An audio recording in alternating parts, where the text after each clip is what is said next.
الحمد لله العلي الأرفق وجامع الأشياء والمفرق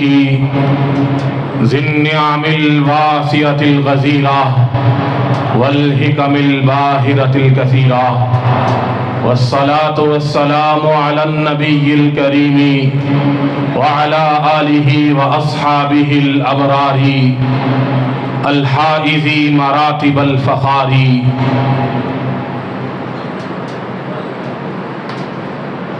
جوانوں کو میری آہ سحر دے، تو ان شاہی بچوں کو بال و پر دے. خدایا آرزو میری یہی ہے، میرا نور بصیرت عام کر دے. عزیز بھائیو، مجھے جس عنوان پر گفتگو کرنے کے لیے کہا گیا ہے وہ عنوان بڑا ہی اہمیت کا حامل ہے، اس وجہ سے کہ اس عنوان کو لے کر معاشرے کے اندر بہت زیادہ افراط و تفریط پایا جاتا ہے. اور وہ عنوان یہ ہے کہ حب الوطنی اور اسلام کا نظریہ، اس حوالے سے شرعی موقف کیا ہے. تو یاد رکھیے، اس حوالے سے دو انتہائیں پائی جاتی ہیں جو دونوں ہی غلط ہیں. ایک انتہا ان لوگوں کی ہے جو وطن کی محبت میں اتنا غلو کرتے ہیں کہ وطن کی محبت میں اللہ اور اس کے رسول کو بھی چھوڑ دیتے ہیں اور وطنیت کو معبود ثانی بنا لیتے ہیں. ایسے لوگوں کا نظریہ قطعی طور پہ غلط ہے. اسی طرح وہ لوگ جو اس معاملے میں بہت زیادہ کوتاہی کا شکار ہیں اور وطن کی محبت کو سرے سے مانتے ہی نہیں ہیں، اور ان کا نظریہ یہ ہے کہ وطن کی محبت یہ اللہ کے ساتھ شرک کے مترادف ہے. یاد رکھیے، دونوں انتہائیں ہی غلط ہیں، اور صحیح موقف اور صحیح منہج جو علماء کا ہے وہ یہ ہے کہ وطن کی محبت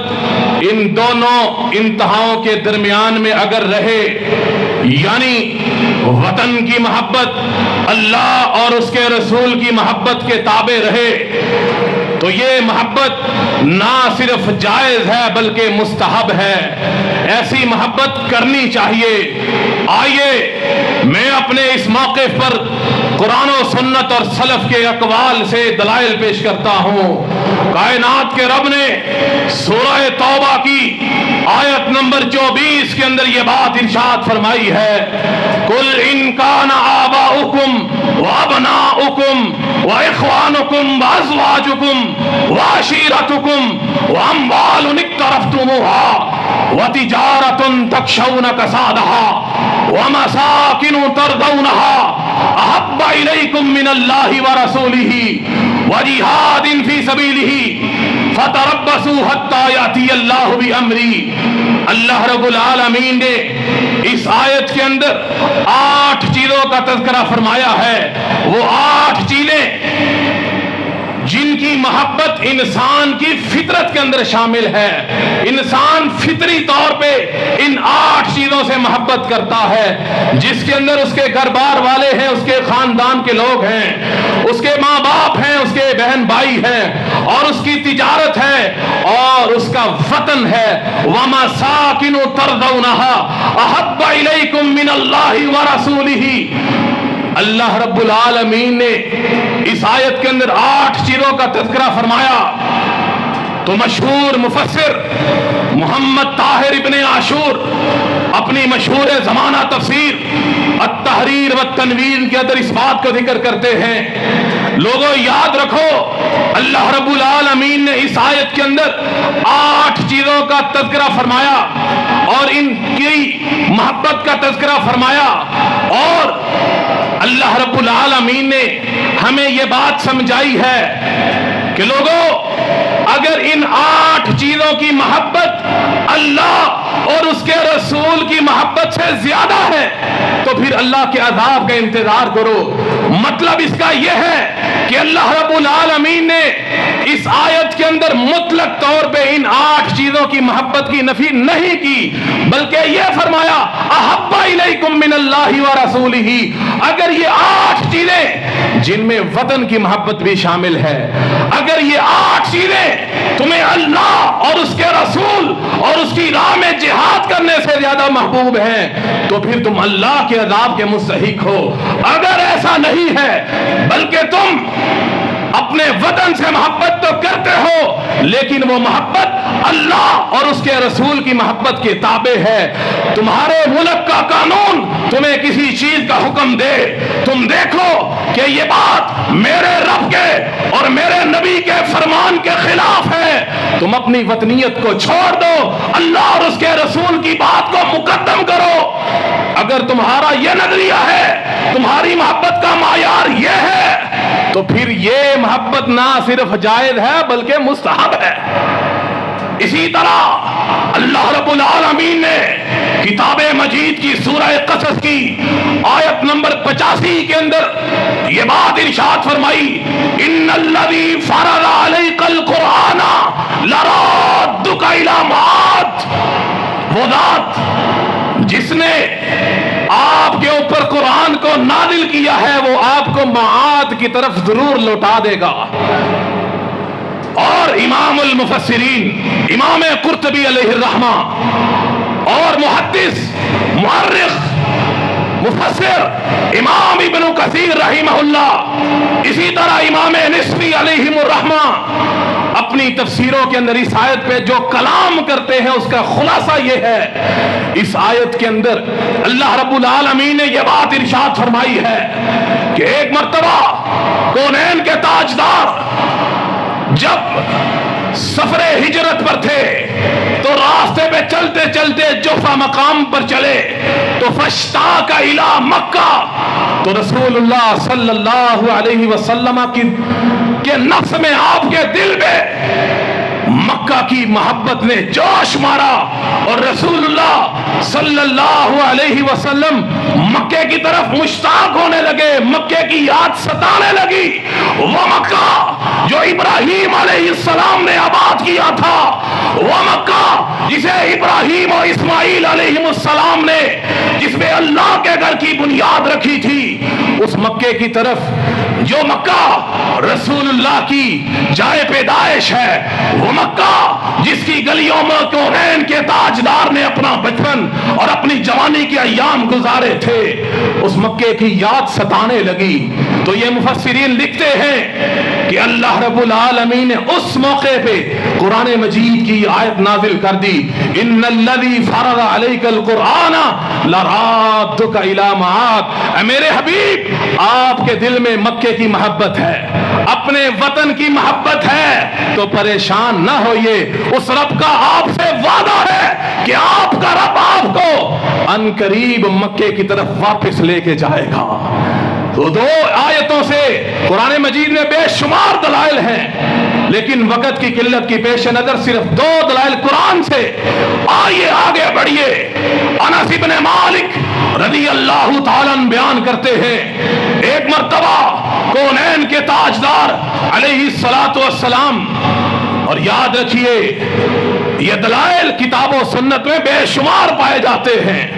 وطن کی محبت اگر اللہ اور اس کے رسول کی محبت کے تابع رہے تو ایسی محبت ہونی چاہیے، ایسی محبت اللہ کے رسول کو بھی تھی علیہ الصلاۃ والسلام۔ صحیح البخاری کی روایت ہے، انس بن مالک رضی اللہ تعالیٰ بیان کرتے ہیں، کان النبی صلی اللہ علیہ وسلم اذا قدم من سفر فابصر درجات المدینہ۔ کونین کے تاجدار، والی بطھا، امام ہدا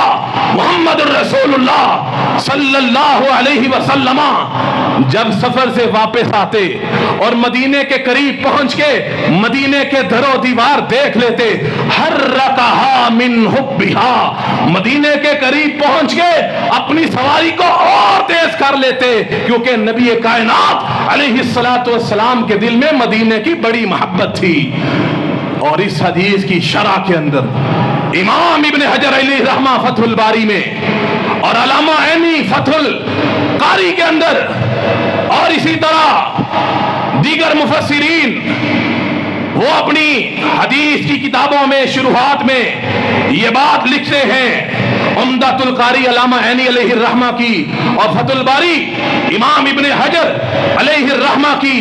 اسی طرح تحفۃ الاحوذی محدث مبارک پوری علیہ الرحمہ کی، وہ اس حدیث کی شرح کرتے ہوئے یہ بات لکھتے ہیں، فیہ دلالۃ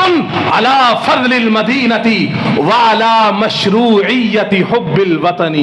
کہ اس حدیث کے اندر مدینے کی فضیلت کا بیان ہے، اور اس حدیث کے اندر یہ بات بھی بیان کی گئی ہے کہ اگر تمہیں اپنے وطن سے محبت ہے تو یہ وطن سے محبت ہونی چاہیے کہ اللہ کے رسول صلی اللہ علیہ وسلم کو بھی اپنے وطن سے بڑی محبت تھی۔ اسی طرح جناب عبداللہ ابن عباس رضی اللہ عنہما بیان کرتے ہیں، جامع الترمذی کی حدیث ہے، کونین کے تاجدار امام ہدا محمد الرسول اللہ صلی اللہ علیہ وسلم نے مکے کو مخاطب کر کے یہ الفاظ ارشاد فرمائے تھے، ما اطیبک من بلد وما احبک الیہ، مکہ تو کتنا پاکیزہ شہر ہے، مکہ تو کتنا محبوب ہے مجھے، ولولا ان قومی اخرجونی منکی ما سکنت غیرکی، اگر میری قوم کے لوگ مجھے یہاں سے نکلنے پہ مجبور نہ کرتے مکہ میں تجھے چھوڑ کے کبھی نہ جاتا۔ کیوں کہ مکہ رسول اللہ کا وطن تھا اور اپنے وطن سے محبت تھی، اور ان احادیث کے اندر وطن سے محبت کی مشروعیت بیان کی جا رہی ہے۔ آئیے صحابہ کرام کا طرز عمل دیکھتے ہیں۔ حضرت بلال ابن رباح رضی اللہ تعالیٰ عنہ، صحیح بخاری کی روایت ہے، جب ہجرت کر کے مدینہ میں آ گئے اور اپنے وطن مکے کی محبت جوش مارنے لگی،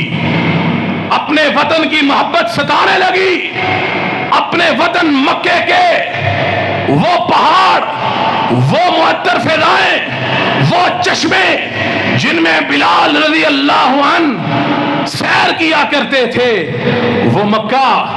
جب اس کی فضائیں اور اس کے احوال حضرت بلال رضی اللہ عنہ کو یاد آئے تو بلال رضی اللہ عنہ نے اشعار پڑھے، جو اشعار حدیث کی کتاب صحیح البخاری کے اندر محفوظ ہیں، اور کیا کہتے ہیں، الا لیت شہری هل ابیتن لیلۃ بواد وحولی اذخر وجلیل وهل آردن یوما میاہ مجنۃ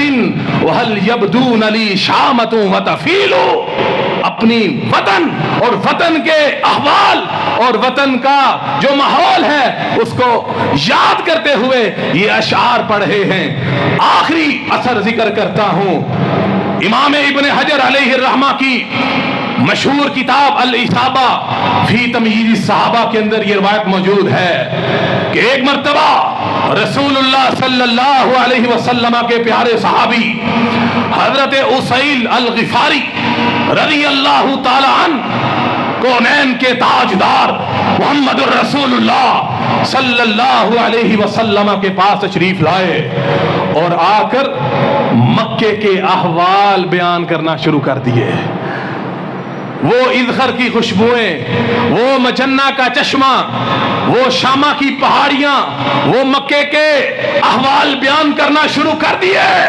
تو روایت کے الفاظ یہ ہیں، کونین کے تاجدار کی آنکھوں سے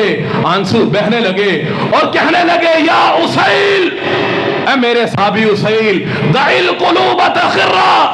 مجھے مکے کی میرے وطن کی یاد دلا کے بے قرار نہ کرو، اب رک جاؤ۔ آنکھوں سے آنسو بہنا شروع ہو چکے۔ یہ رسول اللہ صلی اللہ علیہ وسلم کی سیرت سے اور صحابہ کے آثار سے اور قرآن مجید کی آیات، مفسرین محدثین کی تصریحات سے یہ بات ثابت ہوتی ہے کہ وطن کی محبت اگر اللہ اور اس کے رسول کی محبت کے تابع رہے تو ایسی محبت ہونی چاہیے۔ یہ صرف جائز نہیں بلکہ مستحب ہے۔ اور آخر میں بس یہی کہنا چاہتا ہوں، خدا کرے میری ارض پاک پہ اترے وہ فصل گل جسے اندیشہ زوال نہ ہو، یہاں جو پھول کھلا رہے برسوں، خزاں کو یہاں گزرنے کی مجال نہ ہو۔ وآخر دعوانا ان الحمدللہ رب العالمین۔